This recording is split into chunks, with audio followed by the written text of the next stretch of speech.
dari sisi efisiensi begitu. Ini mungkin juga pertanyaan dari pemirsa CNBC Indonesia, Bapak Ibu hadirin semua di sini begitu. Seperti apa sih sebetulnya strategi dan juga langkah efisiensi dari pemerintah begitu? Aplikasinya bagaimana begitu ke depannya? Karena kita ketahui juga ada program-program dari pemerintah begitu dan seperti apa tentunya pertanyaan dari sisi government spending ini akan seperti apa? Simpelnya seperti itu Pak Febrio. Mungkin boleh dijawab terlebih dahulu.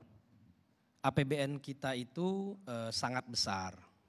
1 tahun untuk 2025 besar belanjanya adalah 3.621 triliun.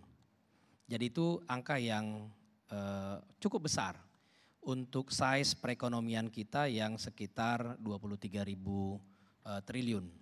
Jadi itu sekitar 15% dari PDB kita. Nah itu tentunya connect dengan berapa revenue dari sisi pajak dan non pajak. Di mana kita untuk tahun 2025 itu sekitar 12,5%. Makanya APBN 2025 itu didesain dengan defisit 2,53%. Nah jadi APBN-nya 3.621 tidak berubah totalnya. Ya, jadi tetap 3.621. Kalau kita lihat dari tahun ke tahun, belanja pemerintah yang sekitar belanja negara yang sekitar 15% dari PDB ini memang menyumbangkan tidak kecil sumbangsihnya bagi PDB. Dan di sana terjadi multiplier effect yang tadi diceritakan oleh Bu Telisa.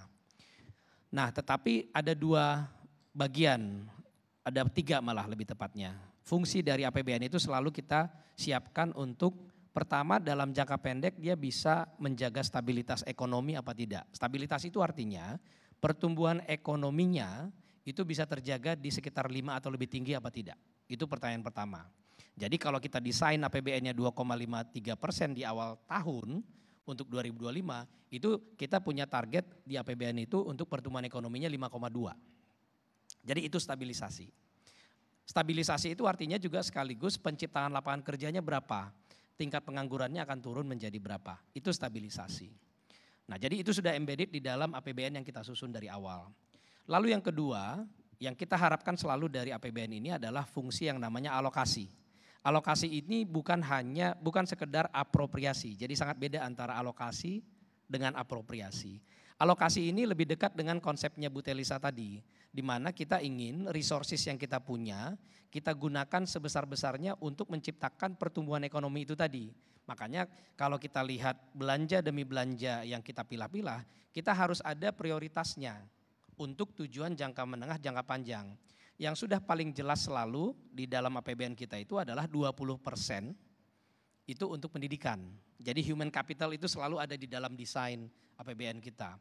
Lalu paling menarik juga belakangan ini 2-3 tahun terakhir ini adalah setelah COVID, fokus kita pada sektor kesehatan. 2 tahun terakhir itu minimal 5% dari belanja kita itu untuk sektor kesehatan. Dan itu belum berubah, bahkan dalam Pak Presiden sekarang ini mungkin akan terus didorong. Nah sektor-sektor yang lain sudah pasti adalah menjaga resiliensi dari masyarakat miskin dan rentan, makanya Perlinsos itu gede, makanya kemudian subsidi baik yang energi maupun tidak energi itu selalu ada karena kita tahu itu selalu akan dibutuhkan oleh masyarakat. Ada ruang untuk kita memperbaiki tetapi kita akan selalu kedepankan bahwa stabilitas income masyarakat itu harus tetap terjaga. Nah sekarang ketika ada efisiensi, 3.621 kemarin kan Pak Prabowo mengumumkan efisiensinya 300 triliun. 250-nya dari belanja pusat, 50-nya dari belanja yang ke daerah transfer itu. Nah itu kalau kita retrospek lagi ya, coba lihat apa yang terjadi dengan ekonomi Amerika, dengan Elon Musk, dengan Doge-nya. Mereka berusaha untuk memotong karena mereka sadar bahwa efisiensi anggarannya itu sangat dibutuhkan karena memang banyak pemborosan. Lalu kedua, kalau dia pemborosannya terus berlanjut, kurang lebih yang terjadi seperti sekarang. Pasar ragu akan kredibilitas dari fiskalnya mereka. Saat ini bunganya naik bukan turun. Nah ini yang kemudian menjadi kalau kita lihat lagi retrospek, Pak Prabowo dari awal yakin bahwa belanja kita harus lebih efisien. dan harus lebih produktif. Makanya kemudian dipotong dulu bagian-bagian tertentu, tapi bukan kemudian 3.621-nya berkurang. Tetap 3.621 disisihkan dulu untuk kemudian kita yakinkan belanja dari 300 triliun yang sudah diefisienkan itu digunakan untuk yang langsung dirasakan oleh masyarakat, yang kemudian bisa menimbulkan multiplier effect. Nah, ini mungkin agak sedikit penajaman dari Pak Presiden. Beliau ingin sekali pertumbuhan ekonomi di desa dan UMKM itu semakin kuat. Makanya kalau teman-teman lihat programnya beliau, yang paling pertama flagship adalah MBG, makanan bergizi gratis. Ini tidak semata-mata tentang makanannya saja, tetapi ini adalah membangun supply chain dari hulu sampai ke hilir tentang pangan. Dan juga melibatkan UMKM bahkan dari desa. Kalau kita lihat dari supply chain yang terbangun ini, yang sudah berhasil kelihatan banget di kuartal pertama, adalah dari sisi ketahanan pangan yang sudah sangat kuat kelihatan di kuartal pertama. Di pertumbuhan ekonomi kita 4,87 itu, sektor yang sangat stand out itu adalah sektor pertanian. Tiba-tiba dalam satu kuartal terakhir kemarin 10,52% YoY pertumbuhan sektor pertanian. Bapak Ibu sekalian kalau lihat bertahun-tahun ke belakang, jarang sekali pertumbuhan sektor pertanian itu di atas 2%. Karena fokus Pak Presiden sangat kuat di sektor pertanian untuk ketahanan pangan, pertumbuhannya tinggi tiba-tiba 10% lebih, cadangan beras kita di Bulog di atas 4 juta ton. Subsidi pupuk dengan cepat disalurkan sejak tanggal 1 Januari 2025.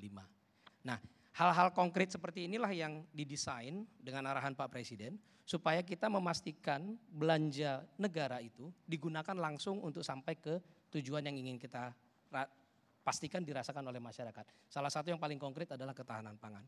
Untuk paruh kedua, ini kan kita sedang menyiapkan laporan semester ya, untuk nanti kita 2 minggu lagi di DPR untuk menunjukkan performance ekonomi kita dan juga APBN kita sampai Juni. Tetapi juga at the same time kita akan harus menunjukkan kira-kira outlook kita sampai akhir tahun akan seperti apa. Dan itu perlu untuk guidance bagi pemerintah dan juga tentu bagi perekonomian dan sektor usaha.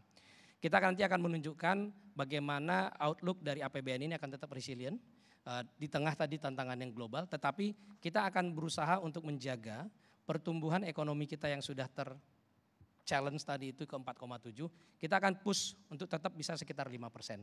Jadi ini yang stabilisasi dalam jangka pendek, tetapi juga kita we don't lose sight terhadap agenda-agenda pembangunan ke depan.